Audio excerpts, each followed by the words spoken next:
एक एटम की किसी खास शेल में कितने ऑर्बिटल्स मौजूद होते हैं। तो इसके लिए एक स्पेशल फार्मूला इस्तेमाल करेंगे और वो है n स्क्वायर। तो इस n स्क्वायर के फार्मूले को इस्तेमाल कर हम मालूम करेंगे कि एटम की किसी खास शेल में कितने ऑर्बिटल्स मौजूद होते हैं। अब ये n वैल्यू इस फार्मूले में है क्या, तो n वैल्यू बराबर होता है नंबर ऑफ शेल का, कि ये शेल एटम क्या कौन सा वाला शेल है। तो अगर k शेल है तो k शेल का n वैल्यू है 1, अगर l शेल है तो l शेल का n वैल्यू है 2, और m शेल का n वैल्यू है 3, और n शेल का n वैल्यू है 4। तो इससे हम काउंट करेंगे। अब इस वैल्यूज को n स्क्वायर के फार्मूले में सब्स्टिट्यूट कर हम मालूम करेंगे कि एटम की किसी खास शेल में कितने ऑर्बिटल्स मौजूद होते हैं। अब हम न्यूमेरिकली कैलकुलेट करेंगे कि क्या ये फार्मूला ठीक है या नहीं, या हम न्यूमेरिकली अब कैलकुलेट करेंगे कि एटम की किसी खास शेल में कितने ऑर्बिटल्स मौजूद होते हैं। तो फर्ज करें मैं लेता हूँ सबसे पहले k शेल। तो k शेल एटम का सबसे पहला शेल है और इसका न्यूमेरिकल वैल्यू है n वैल्यू है 1। तो 1 हम लेंगे, पहले हम फार्मूला लिखेंगे n स्क्वायर। तो n स्क्वायर का फार्मूला मैंने लिखा सबसे पहले। अब मैं इसमें सब्स्टिट्यूट करूंगा n का वैल्यू, k शेल के लिए n का वैल्यू है 1, तो 1 लिखूंगा अब n की जगह 1, और साथ में ये जो स्क्वायर है ये लिखूंगा मैंने। तो 1 को अब 1 का स्क्वायर हम लेंगे, इसका मतलब है स्क्वायर का कि 1 को 1 के साथ मल्टीप्लाई करेंगे तो क्या आएगा, 1 को 1 के साथ मल्टीप्लाई करने के बाद 1 ही आएगा।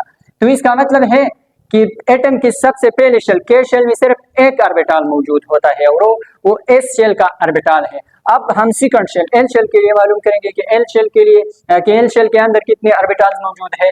तो n का वैल्यू इसमें पुट करेंगे। सबसे पहले फार्मूला मैंने लिखा n स्क्वायर, और इसके बाद लिखा मैंने कि n स्क्वायर का मैं अब l शेल का जो n वैल्यू है इसको सब्स्टिट्यूट करेंगे।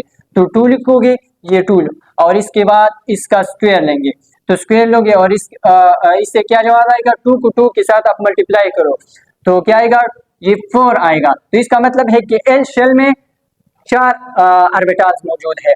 अब m शेल के लिए मैं काउंट करूंगा कि m शेल में कितने ऑर्बिटल्स मौजूद है। तो सबसे पहले n स्क्वायर का फार्मूला लिखोगी और इसके बाद इस m का जो n वैल्यू है वो लिखेंगे। तो m शेल का n वैल्यू 3 है, तो 3 लिखोगे और इसके बाद इस n स्क्वायर का जो स्क्वायर है वो लिखेंगे।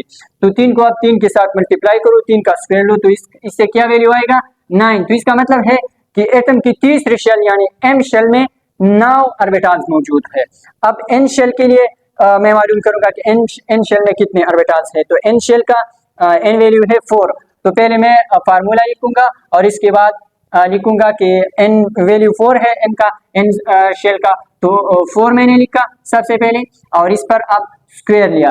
तो स्क्वायर लेने के बाद अब क्या आएगा, 4 को 4 के साथ मल्टीप्लाई करो, क्या आएगा, तो इससे आएगा 16, यानी 16 ऑर्बिटल्स मौजूद है एटम के चौथे शेल यानी n शेल में चौथे 4 ऑर्बिटल्स है। तो ये एक सिंपल फार्मूला है, आप यूज कर सकते हैं कि एटम की किसी खास शेल में कितने ऑर्बिटल्स है। तो n स्क्वायर का फार्मूला इस्तेमाल करेंगे और n स्क्वायर के फार्मूले में n का मतलब होता है n स्क्वायर फार्मूले में कि ये कौन सा वाला शेल है। तो मैं उम्मीद करता हूँ कि ये लेक्चर जरूर पसंद आई होगी आपको। अगर ये लेक्चर पसंद आई है तो वीडियो को लाइक करें और चैनल को सब्सक्राइब करें, और साथ में ये वाली वीडियो भी देखिए, बड़ी इंटरेस्टिंग वीडियो है।